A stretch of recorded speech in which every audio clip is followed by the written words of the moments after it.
Hey guys, I hope I am audible and visible. मैं गाड़ी में बैठ के वीडियो अभी शूट कर रहा हूँ। दोस्तों अभी हम आए हैं दुर्गापुर। और दोस्तों पहले बात करते हैं 2021 की। दोस्तों 2021 मेरे लिए एक ऐसा साल रहा जिसमें मैंने बहुत सारे बड़े डिसीजंस लिए, बहुत सारी अच्छी चीज़ें भी हुई, कई सारे लर्निंग्स भी हुए। सबसे पहले मैंने इसी साल डिसाइड किया कि मुझे कंटेंट क्रिएशन में आना है। हालांकि चैनल पहले से था पर इसको और ज़्यादा सीरियसली करना है, ये डिसीजन इसी साल का था। उसके अलावा मेरा अल्फा गैजेटेरियन वाला जो चैनल था वो भी मोनेटाइज हुआ इस साल। इस साल पे मैंने लर्निंग पे बहुत फोकस किया और कई सारे ट्रेड्स के बारे में भी मुझे पता चला जो कि ज़रूरी है if you want to grow, जिसमें एक डेली लर्निंग भी आता है। तो ठीक है, कभी डेली लर्निंग हुआ कभी नहीं हुआ, पर समझ में आ गया कि डेली लर्निंग ज़रूरी है। तो उससे पहले ये बात पता ही नहीं थी। 2022 और उसके 20 और उसके पहले 2020 और उसके पहले ये बात पता ही नहीं थी कि डेली लर्निंग भी करना होता है या फिर क्या क्या चीज़ें ज़रूरी हैं ग्रो करने के लिए। तो इन टर्म्स ऑफ लर्निंग भी ये साल बहुत इंपॉर्टेंट था, बहुत अच्छा था मेरे लिए। और दोस्तों आने वाले साल के लिए मैं तो आपसे यही कहूँगा कि मुझे पता है किसी के लिए बहुत फैंटास्टिक साल हो सकता है ये 2021, किसी के लिए एवरेज हो सकता है, किसी के लिए हो सकता है बिल्कुल ही अच्छा ना गया हो। तो किसी भी सिनेरियो में दोस्तों हमें हमेशा पिछली चीज़ों से सीखना है, ये मेरा मानना है। क्योंकि ऐसा नहीं है कि आप हमेशा अपने फेलियर से ही सीखते हो। मैं समझता हूँ कि आप सक्सेस से भी बहुत कुछ सीख सकते हो। तो ये थोड़ा अजीब सा टॉपिक आपको लग सकता है कि सक्सेस से कैसे सीख सकते हैं। दोस्तों फॉर एग्जाम्पल मैं आपको अपना एग्जाम्पल देता हूँ। मेरा एक बार एक एग्जाम हुआ, उसमें 400 का पेपर था, 200 पासिंग मार्क्स चाहिए था और आई गॉट 216। तो दोस्तों 216 इज पास, मतलब मैं पास हो गया, मतलब I was successful in that attempt. लेकिन मेरे बाकी मार्क्स कहाँ कटे ये तो मैं सीख सकता हूँ ना। बाकी मैंने क्या गलती की कि मेरे 216 आए, 250 नहीं आया या 300 नहीं आया। मैं मार्क्स यहाँ पे इसलिए बोल रहा हूँ ताकि आपको एक समझ में आए। मैं ये नहीं कह रहा हूँ कि मार्क्स में ही, ये किसी भी चीज़ में अप्लाई करती है। जिस भी चीज़ में आप सक्सेसफुल हुए हैं मुझे लगता है वहाँ पे भी कुछ चीज़ें होती हैं सीखने वाली, और फेलियर से तो बिल्कुल आप बहुत सारी चीज़ें सीख सकते हो। तो दोस्तों बात ऐसी है कि ये साल जा चुका है, आने वाला साल है। आप इस पे क्या नया करने वाले हो, मैं चाहता हूं कि आप कमेंट्स में लिख के मुझे बताओ। और जहां तक मेरी बात है दोस्तों, तो इस साल में, और मैं ये नहीं चाहता कि ये ऐसा हो कि हम बस 31st की रात को रिजोल्यूशंस लें और फिर 2-4 दिन बाद उसको भूल जाए। तो इसके लिए मुझे लगता है बहुत इंपॉर्टेंट है, अभी मेरे पापा से भी इस बारे में बात हो रही थी कि बहुत इंपॉर्टेंट है कि हम डेली गोल्स बनाएं और डेली उनको रिव्यू करें ताकि हम ट्रैक पर रह सकें। एक लॉन्ग टर्म प्लान लेना भी अच्छा है, इसमें कोई प्रॉब्लम नहीं है, पर हम चीज़ें भूल इसलिए जाते हैं ना कि हम डेली रिव्यू नहीं करते उन चीज़ों को। तो मुझे लगता है कि पहले इंपॉर्टेंट है एक बड़ा गोल लेना और उसको छोटे गोल्स में ब्रेक डाउन करना, और फिर अपना पूरा एफर्ट करना उनको अकम्प्लिश करने में।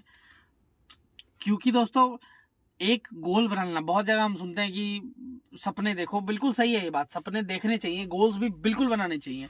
पर सपने देखना, गोल्स बनाना, ये आपने डेस्टिनेशन सेट कर लिया, पर रास्ते पे तो चलना पड़ेगा ना। तो मैं चाहता हूं हम सब मिल के इस साल को जो 2022 आने वाला है इसको अपना बेस्ट ईयर बनाएं। इसी के लिए मैं चाहता हूं कि आप अपने रेजोल्यूशंस कमेंट में लिखें। मैं अपने रेजोल्यूशंस आपको आपके साथ शेयर करता हूं। एक है दोस्तों, मुझे अपने हेल्थ पे काम करना है। पर्सनली मुझे नहीं पसंद है कि मैं, बात ये नहीं है कि जंक फूड पसंद है या नहीं पसंद है, जंक फूड टेस्ट में बहुत अच्छा लगता है, पर मैंने नोटिस किया है कंज्यूम करने के बाद अच्छी फीलिंग नहीं आती है। कभी ब्लोटेड फील होता है, कभी लगता है कि यार क्यों खाया, इससे अच्छा तो कुछ हेल्दी खा लेता। और ये बात भी मैंने कहीं सुनी थी और बहुत पावरफुल लगी थी ये बात मुझे, कि चाहे वो फूड हो, चाहे आपकी रीडिंग हैबिट्स हो, जो आप कंज्यूम कर रहे हो ना, वो आपके ऊपर दिखेगा, वो आपके पर्सनालिटी में रिफ्लेक्ट करेगा। अगर आप वैसा खाना खा रहे हो तो आपके शरीर पे दिखेगा। अगर आप वैसी चीज़ें कंज्यूम कर रहे हो इन टर्म्स ऑफ मेंटली आप क्या ले रहे हो, किस तरह की बुक्स पढ़ रहे हो, किस तरह के वीडियोस देख रहे हो, किस तरह की फिल्म्स देख रहे हो, वो भी आपके बातचीत में, आपके लैंग्वेज में, आपके पर्सनालिटी में रिफ्लेक्ट होगा, बिल्कुल दिखेगा। तो इस पॉइंट ऑफ व्यू से मेरा बहुत मन है कि इस साल मैं अपने हेल्थ पे काम करूं और जितना हो सके मुझसे उतना अच्छा मैं अपने हेल्थ को करूं। क्योंकि मुझे थोड़ा कफ वगैरह का भी प्रॉब्लम है, तो मुझे वो भी हटाने का पर्सनली मन है कि वो सब खत्म हो जाए। उसके अलावा मेरा मन है दोस्तों कि मैं जिस कंटेंट क्रिएशन बिजनेस में हूँ, बिजनेस मतलब कंटेंट क्रिएशन का जो मेरा काम है, इसको मैं ऊपर लेके जाऊं। और नंबर्स में, सच बोलूं तो मैंने नंबर को एग्जैक्टली नहीं सोचा है। नंबर्स तो जितने ज़्यादा हों उतने अच्छे लगते हैं, ऑनेस्टली हर इंसान के साथ ही ये है। लेकिन अगर मैं बोलूं कि मैं चाहता क्या हूं, तो मैं चाहता हूं कि मैं आपकी बहुत ज्यादा हेल्प कर पाऊं, चाहे वो इस चैनल पे हो इस तरह के वीडियोस के थ्रू, या फिर मेरे अल्फा गैजेटेरियन वाले चैनल पे हो, उसमें टेक्नोलॉजी के थ्रू मैं आपकी जितनी हेल्प कर सकूं, मैं कर पाऊं, मैं करूं। और उस चैनल पे मैं टेक्नोलॉजी से रिलेटेड, मुझे ऑनेस्टली अच्छे प्रोडक्शन वाले वीडियोस बहुत पसंद है, तो मेरा ऐसा मन है कि हम उतना ग्रो करें कि और क्वालिटी वीडियोस मैं उस पर डाल पाऊं। ये पर्सनली मेरा मन है। एक टीम भी बिल्ड करने का मेरा एक मन है, ताकि क्योंकि अकेले चीजें हेक्टिक हो जाती हैं, अकेले बहुत कुछ हो भी नहीं पाता है, पर ठीक है, इट्स द बिगिनिंग। तो इस जर्नी में आगे जाने का पूरा प्लान है। और साथ ही साथ पर्सनल फाइनेंस दोस्तों मुझे सीखना है, फाइनेंशियल एजुकेशन पे बहुत ध्यान देना है, क्योंकि ये चीजें मैंने नोटिस की है कि बहुत बार फाइनेंशियल एजुकेशन को हम ओवरलुक कर जाते हैं, ये सोच के कि ठीक है ये बाद में कर लेंगे, ये हमें इसकी जरूरत नहीं है। पर्सनली मुझे लगता है कि फाइनेंशियल एजुकेशन की जरूरत हर किसी को है। दोस्तों, the world runs on economics, money is the fuel that runs the world. मैंने टेक्नोलॉजी इसलिए भी चुना था क्योंकि not just because of gadgets, I love gadgets, लेकिन गैजेट्स के साथ साथ दोस्तों आप देखिए जितनी टेक्नोलॉजी इस वक्त दुनिया में आ रही है, उसने चीजों को पूरा बदल के रख दिया है। चाहे वो ब्लॉकचेन टेक्नोलॉजी हो, चाहे मेटावर्स हो, चाहे जिस भी वेब3 हो, किसी भी टेक्नोलॉजी के बारे में आप सोच लो, ये लोगों का फंडामेंटल बिहेवियर चेंज कर रही है। तो ये मुझे बहुत फैसिनेटिंग लगती है टेक्नोलॉजी के बारे में। तो मेरा मन है कि मैं टेक्नोलॉजी को और अच्छे से सीखूं, और अच्छे से डिलीवर करूं, और अच्छे से कंट्रीब्यूट करूं आपकी लाइफ में, और आपको ग्रो करते हुए खुद भी ग्रो करूं। ये मेरा पर्सनल रीजन है, रीजन नहीं है, मतलब रेजोल्यूशन है। तो एक हो गया हेल्थ, एक हो गया growth, personal growth, value addition. मैं कहूंगा दोस्तों, अगर आपके जिंदगी में कुछ खुदा ना खास्ता अगर कुछ ऐसा हुआ है जो कि आप एक्सेप्ट नहीं कर पा रहे हो, जिससे आप बहुत दुखी हो, मुझे ऑनेस्टली नहीं पता कि वो दुख किस मैग्नीट्यूड का है, लेकिन मैं आपसे कहूंगा कि आप समय को वक्त दें। Time will heal it, I believe so. हो सकता है आपके लिए ये अभी सुनना बहुत कठिन हो, पर इवेंचुअली चीज़ें ठीक हो जाएंगी। वो किसी भी तरह की चीज़ हो, चाहे वो कोई पर्सनल लॉस हो, कोई हार्ट ब्रेक हो, कोई फाइनेंशियल लॉस हो, या कुछ भी। टाइम को समय दें, trust the process, and I would suggest you to do daily things right. आप रोज अपना काम ठीक से करिए।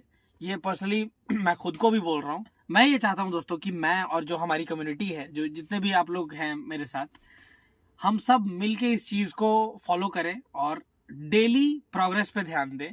क्योंकि दोस्तों एक बहुत ही पावरफुल कॉन्सेप्ट है, इसके बारे में तो मैं जरूर बोलूंगा इसको, और मैं चाहूंगा इसको आप और हम दोनों, मैं पर्सनली इसके बारे में बहुत रिसर्च कर रहा हूँ, मतलब बहुत समझ रहा हूँ, बहुत इनकलकेट किया है इस कॉन्सेप्ट को मैंने। मैं बताऊंगा कौन सा concept.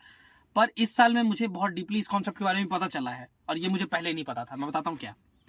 The concept of compounding. दोस्तों मैंने देखा है कि जिस जिस समय भी मेरा अच्छा रिजल्ट आया, मैं पढ़ाई की बात कर रहा हूँ, अभी तो करियर जस्ट शुरू हुआ है, पढ़ाई के मामले में भी जहाँ पे मेरा अच्छा रिजल्ट हुआ है ना, वहां पे मैंने बस डेली पढ़ाई ठीक से की थी, बस, और कुछ नहीं। और किसी भी आप टॉपर से जो ऑनेस्टली बोल रहा है, जो ब्रैग नहीं कर रहा है, जो ऑनेस्टली अपनी बात कर रहा है ना, आप उससे पूछना, उसको खाली कहेगा कि मैंने डेली पढ़ाई ठीक से की थी। तो यही जरूरी है कि डेली काम ठीक से हो, कंपाउंडिंग अपने आप काम करेगा। ऐसे ही नहीं, एल्बर्ट आइंस्टाइन ने इसको 8th wonder of the world बोला था, और मैं तो बोलूंगा अगर आप 7 वंडर्स फिर भी अगर एक बार को भूल जाओ तो इट्स ओके, लेकिन ये जो 8th वंडर है कंपाउंडिंग, ये हमें यूज करना है। कंपाउंडिंग की वेव एक ऐसी वेव है कि जो इसको समझता है वो इस वेव को राइड करेगा, जो इसको नहीं समझता है वो इससे ही और she will get crushed by it. तो मैं नहीं चाहता कि we get crushed by it. मैं चाहता हूं कि we all ride this wave of compounding, ताकि हम अपने जिस भी ड्रीम को अचीव करना चाहते हैं हम कर पाए। और बस उसके लिए वही जरूरी है कि रोज काम को ठीक से किया जाए, एक प्लान बनाया जाए, प्लान पे स्टिक किया जाए। हो सकता है एक आध काम आज ना हो पाए, तो हम वीकली भी उसको एक प्लान में डिवाइड कर सकते हैं कि हम वीकली ये करना है। ठीक है, आज नहीं हुआ तो कल हो जाएगा, पर वीक के अंदर हो जाना चाहिए। अगर इस तरीके से काम होगा तो कंपाउंडिंग अपने आप काम करेगा, and things will start falling into place. I wish कि हम जो ड्रीम देखें 2022 के लिए, वी ऑल अचीव दैट। तो बस यही बात करना था दोस्तों। मैं तो वैसे अभी मेरी बहन जो है गुनगुन, मतलब अगर आपने मेरे व्लॉग्स देखे हैं तो उसमें बहुत सारे व्लॉग्स में तो नहीं आई है वो, पर आई है। उसको मैंने बोला कि चल थोड़ा नीचे कुछ बात वगैरह करते हैं, हालांकि उसने ये नहीं बोला कि मैं बात नहीं करूंगी, वो कोई सीरियल देख रही है। तो ठीक है, मैं नीचे आ गया अभी, और मैं यहाँ पे ये वीडियो रिकॉर्ड कर रहा हूँ। और दोस्तों यहाँ की ठंडी, उफ, मतलब दुर्गापुर कैलकाटा से सिर्फ 180 किलोमीटर्स के डिस्टेंस पे है, पर ठंड में ऐसा लगता है जैसे किसी और स्टेट में ही आ गए हम। कैलकाटा में बिल्कुल ठंड नहीं है और यहाँ पे इतनी ठंड है। मैं तो अभी गाड़ी के अंदर बैठा हूँ तो मुझे थोड़ी कम लग रही है, पर बाहर ठंड है और मुझे ये ठंड अच्छी लग रही है। तो बहुत प्लेजेंट वेदर लग रहा है मुझे, और इस मौसम पे कुछ इस तरह की बात करना, I am loving this. Fundamentally दोस्तों मैं बस यही चाहता हूँ कि मैं, आप, हम सब अपने फुल पोटेंशियल पे हों। इससे बहुत ज़्यादा हमें फ़र्क ना पड़े कि हमारा नेबर क्या कर रहा है, नेबर किस स्टेट पे काम कर रहा है। वो ठीक है, वो जिस भी स्टेट पे कर रहा है उसके लिए हम चाहेंगे वो अपने फुल पोटेंशियल पे हो, हम अपने फुल पोटेंशियल पे होना चाहते हैं। This is what I want. ठीक है, मे बी अगर हम फुल पोटेंशियल पे आते हैं तो मे बी मैं सिर्फ चल सकता हूँ अपने फुल पोटेंशियल पे, पर आप उड़ सकते हो। पर ठीक है, मैं खुश हूँ अपने चलने से, क्यों, मैं अपने फुल पोटेंशियल पे हूँ। तो इस कॉन्टेक्स्ट में मैं फुल पोटेंशियल की बात कर रहा हूँ। On that note I would like to wrap this video. और आपका भी कौन सा बहुत ओवरवेलमिंग एक्सपीरियंस था 2021 का, आप कमेंट्स में जरूर शेयर करिएगा, क्योंकि लोग सिर्फ वीडियो ही नहीं देखते, लोग कमेंट्स भी पढ़ते हैं, और कमेंट्स में भी एक अलग ही कंटेंट होता है। मैंने भी बहुत सारे वीडियोस के नीचे नोटिस किया है, कंटेंट में भी एक अलग ही मजा होता है। So happy new year guys. I wish ये साल आपके लिए बहुत अच्छा साबित हो और आप हर वो चीज अचीव करें जिसका आपने सपना देखा है। I'll see you guys in the next video. Thank you so much for watching.